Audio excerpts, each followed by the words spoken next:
Hello दोस्तों, स्वागत है आप सभी का आपका अपने चैनल वीके ऑनलाइन क्लास में। तो आज की इस वीडियो में हम लोग बात कर रहे हैं दोस्तों गणित शिक्षण के कुछ महत्वपूर्ण प्रश्नों के ऊपर, जो कि किसी भी प्रकार के टेट, चाहे सीजी टेट हो, सी टेट हो, यूपी टेट हो या फिर किसी भी प्रकार का टेट के लिए मोस्ट इम्पॉर्टेंट क्वेश्चंस है।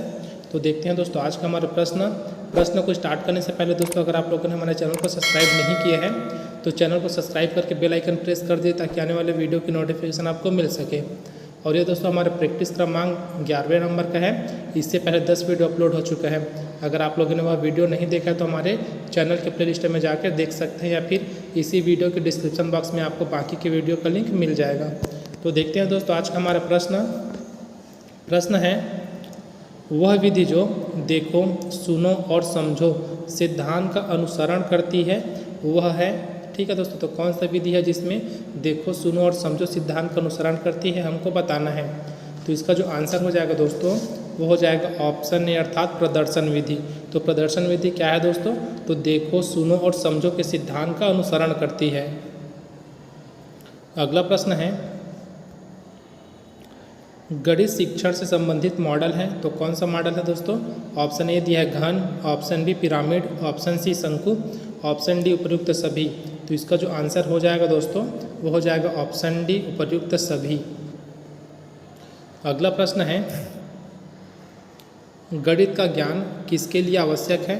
ऑप्शन ए में दिया है बालक के लिए, ऑप्शन बी शिक्षक के लिए, ऑप्शन सी है व्यापारी के लिए और ऑप्शन डी उपर्युक्त सभी के लिए। तो इसका जो आंसर हो जाएगा दोस्तों वो भी हो जाएगा ऑप्शन डी, अर्थात जो गणित का ज्ञान है वो बालक, शिक्षक और व्यापारी तीनों के लिए आवश्यक है।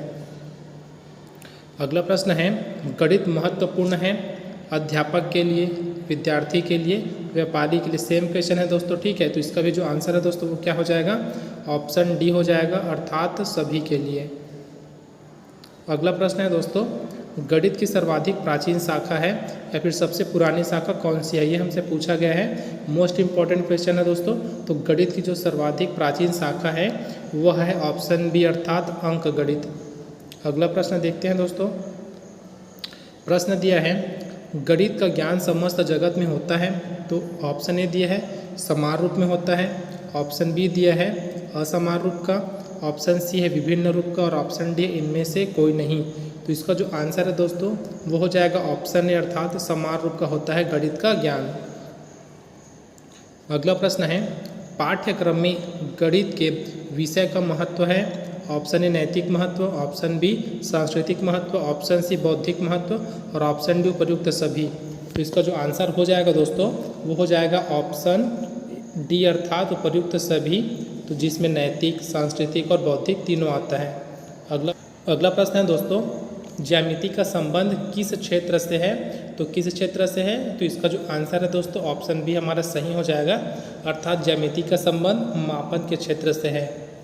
अगला प्रश्न है, बालकों को गणित सरल एवं रुचिकर लगे इसके लिए अध्यापक को कौन सा उपाय अपनाना चाहिए?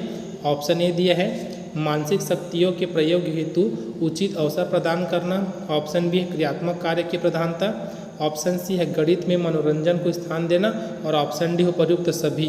तो यहाँ जो इसका आंसर है दोस्तों वो हो जाएगा ऑप्शन डी। तो इस प्रकार हमारा ए बी सी तीनों सही हैं। तो इसी प्रकार अगर आप बच्चों को पढ़ा रहे हैं तो गणित को सरल इसी तरीके से बना सकते हैं। अगला प्रश्न है, जीवन की किस गतिविधि में गणित का सर्वाधिक प्रयोग होता है? तो इसका जो आंसर है दोस्तों वो हो जाएगा ऑप्शन ए, आर्थिक में। अगला प्रश्न है, गणित के नियम एवं निष्कर्ष होते हैं तो कैसे होते हैं? ऑप्शन ए दिया है वस्तुनिष्ठ, ऑप्शन बी सार्वभौमिक, ऑप्शन सी उपरोक्त दोनों और ऑप्शन डी इनमें से कोई नहीं। तो यहाँ जो इसका आंसर है दोस्तों वो हो जाएगा ऑप्शन सी, अर्थात उपरोक्त दोनों। तो वस्तुनिष्ठ और सार्वभौमिक होते हैं। अगला प्रश्न है, किस विधि में अज्ञात से ज्ञात की ओर बढ़ा जाता है? तो इसका जो आंसर है दोस्तों वो हो जाएगा ऑप्शन ए, अर्थात निगमन विधि। तो इसमें क्या किया जाता है दोस्तों? तो अज्ञात से ज्ञात की ओर बढ़ा जाता है। उसी प्रकार दोस्तों जो आगमन विधि आपको दिख रहा है, ठीक है, आगमन विधि में जस्ट इसके अपोजिट होता है, अर्थात ज्ञात से अज्ञात की ओर बढ़ा जाता है आगमन विधि में। अगला प्रश्न है, गणित को रोचक, सुग्राही एवं सरल बनाने के लिए आवश्यक है। तो क्या आवश्यक है दोस्तों? ऑप्शन ए दिया है साधारण शिक्षण विधि, ऑप्शन बी है असाधारण शिक्षण विधि, ऑप्शन सी है प्रभावशाली मनोवैज्ञानिक विधि और ऑप्शन डी है मनोवैज्ञानिक विधि। तो इसका जो आंसर हो जाएगा दोस्तों वो हो जाएगा ऑप्शन सी अर्थात प्रभावशाली मनोवैज्ञानिक विधि। अगला प्रश्न है कक्षा शिक्षण में अध्यापक क्रिया है तो क्या है दोस्तों। ऑप्शन ए दिया है समस्या प्रस्तुत करना, ऑप्शन बी है छात्र क्रिया को सही दिशा देना, ऑप्शन सी है मूल्यांकन और ऑप्शन डी उपरोक्त सभी। तो इसका जो आंसर है दोस्तों वो भी हो जाएगा ऑप्शन डी उपयुक्त सभी अर्थात ऑप्शन ए, ऑप्शन बी और ऑप्शन सी।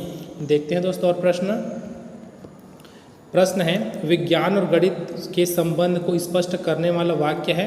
तो ऐसा कौन सा सेंटेंस है दोस्तों जो क्या करता है गणित और विज्ञान के संबंध को स्पष्ट करता है। ऑप्शन ए है गणित के बिना विज्ञान की शिक्षा अधूरी रहती है, सही है दोस्तों। अगला देखते हैं गणित विज्ञान के हाथ पैर हैं, ये भी कहा जा सकता है। फिर है दोस्तों गणित विज्ञान को आदान प्रदान करता है, ठीक है। तो गणित क्या करता है विज्ञान को आधार प्रदान करता है। तो इस प्रकार जो आंसर हमारा डी है दोस्तों वो सही हो जाएगा, ठीक है। तो उपरोक्त सभी तो ए बी सी इसमें तीनों आ जाएगा। अगला प्रश्न है दोस्तों अंक गणित को अधिक व्यवहारिक बनाने के लिए किया जाना चाहिए। ऑप्शन ए दिया है अध्यापक की देखरेख में स्कूल में एक दुकान का आयोजन होना चाहिए, ऑप्शन बी है स्कूल में एक बैंक भी खोली जा सकती है, ऑप्शन सी है स्कूल का सहकारी भंडार और ऑप्शन डी उपरोक्त सभी। तो इसका भी जो आंसर है दोस्तों वो हो जाएगा ऑप्शन डी अर्थात उपयुक्त सभी। देखते हैं दोस्तों अगला प्रश्न है रेखा गणित में प्रायोगिक अवस्था में प्रयुक्त होने वाली शिक्षण विधि है तो कौन सी विधि है दोस्तों। तो इसका जो आंसर है दोस्तों वो भी हो जाएगा ऑप्शन डी अर्थात उपरोक्त सभी। तो सभी में क्या क्या है प्रदर्शन विधि, आगमन विधि और निगमन विधि। अगला प्रश्न है वह विधि जिसमें उदाहरण के द्वारा नए नियमों की स्थापना की जाती है तो क्या कहलाती है दोस्तों। तो इसका जो आंसर है दोस्तों वो हो जाएगा आगमन विधि। इससे पहले क्वेश्चन में भी देखे है दोस्तों।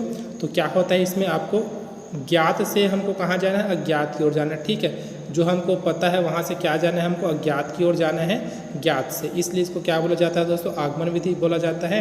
और इसी प्रकार दोस्तों अगर हम लोग अज्ञात से ज्ञात की ओर जाते हैं उसको निगमन विधि कहा जाता है। अगला प्रश्न है गणित शिक्षण की सहायक दृश्य सामग्री है तो क्या है दोस्तों। ऑप्शन ए श्यामपट, option B model, option C चित्र और ऑप्शन डी उपयुक्त सभी।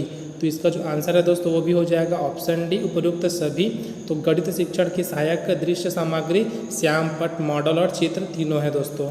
अगला प्रश्न देखते हैं जो कि है आगमन विधि का दोष है, ठीक है। आगमन विधि का दोष हमको बताना है, हमसे पूछा गया है। तो ऑप्शन ए में हमको दिया है इसमें बालक की रुचि का विकास नहीं हो पाता, सही है दोस्तों। क्योंकि हमको पहले से आंसर पता हो जाता है, पहले से एग्जाम्पल मिल जाता है तो हम लोग उसके निष्कर्ष में पहुंचना रहता है। तो आंसर मिलने के बाद बालक में उतना रुचि नहीं हो पाता।